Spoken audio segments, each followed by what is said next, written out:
And we begin with breaking news here on 12 News at 10. A chaotic scene. Look at this Glendale police cruiser. A police officer is not driving it. It has just been stolen by a masked protester. You see, he jumps out, runs away as a police helicopter tries to find him as he tries to hide in the crowd here. Hundreds of protesters filling the streets. The driver then speeding through the streets. The windshield of the vehicle is smashed. Protesters setting off and throwing fireworks at officers, doing donuts in crowded streets with their cars, all protesting the Trump administration's deportation plans. Thank you for joining us here for 12 News at 10. Those protests happening near 67th Avenue and Camelback Road. 12 News is there tonight. Gabriella Becerra has been witnessing what's going on. Gabby, what do you see? Well, Troy, I'm standing just south on 67th Avenue where this protest is still very active and alive. Take a look behind me. There are hundreds of people currently standing in the middle of the intersection. They're blocking the road. You can see they're waving around the Mexican flag and holding up signs.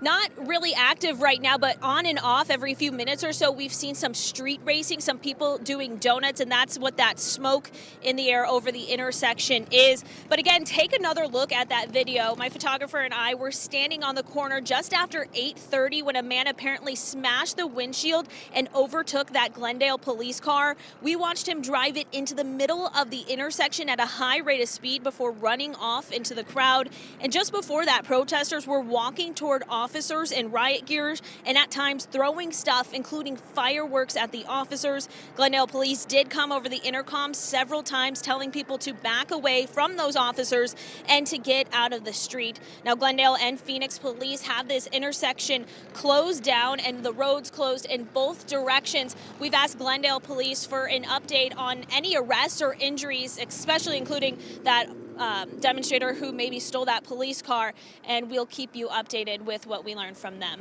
Back to you, Troy. So we were watching the police tactics back here, Gabby, and it didn't appear like they were doing much at all to try to get the protesters to move out or the cars doing donuts. And do you know whether or not the appeared to be a young man who stole that police cruiser was caught? Well, just before that, the stolen car happened, we were actually right up on the line with those protesters. They were moving towards the officers, and the officers in riot gear were moving back at times, letting off pepper balls or what appeared to be pepper spray. And so at times, some of the demonstrators were running back or running away. But it's unclear at this time if the person who stole that police cruiser has been caught.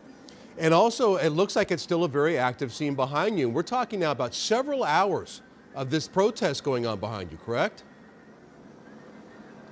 That's right. We know people have been out here since around 5 o'clock. We got here just around 8 o'clock, and things have been very active since then. Things are, dying down a little bit compared to when we were here. It seemed like a lot of people ran away when that police cruiser was stolen, but still a lot of people are out here. The roads are blocked. There's been people standing along the sides of the street down 67th Avenue where this is all neighborhoods. And one quick thing about the traffic in the area. Gabby, are those streets still shut down right now? They are. We're actually standing just on the side of the street here on 67th Avenue. The traffic that you do see going through the intersection every so often are people that are within the closed barrier. So yes, police are not letting anyone through for several blocks leading up to this intersection in all directions, 67th Avenue and Camelback Road. All right, Gabby, excellent job reporting out there. You and your photographer tonight. I'm glad you're staying safe outside of that area. Thank you for reporting.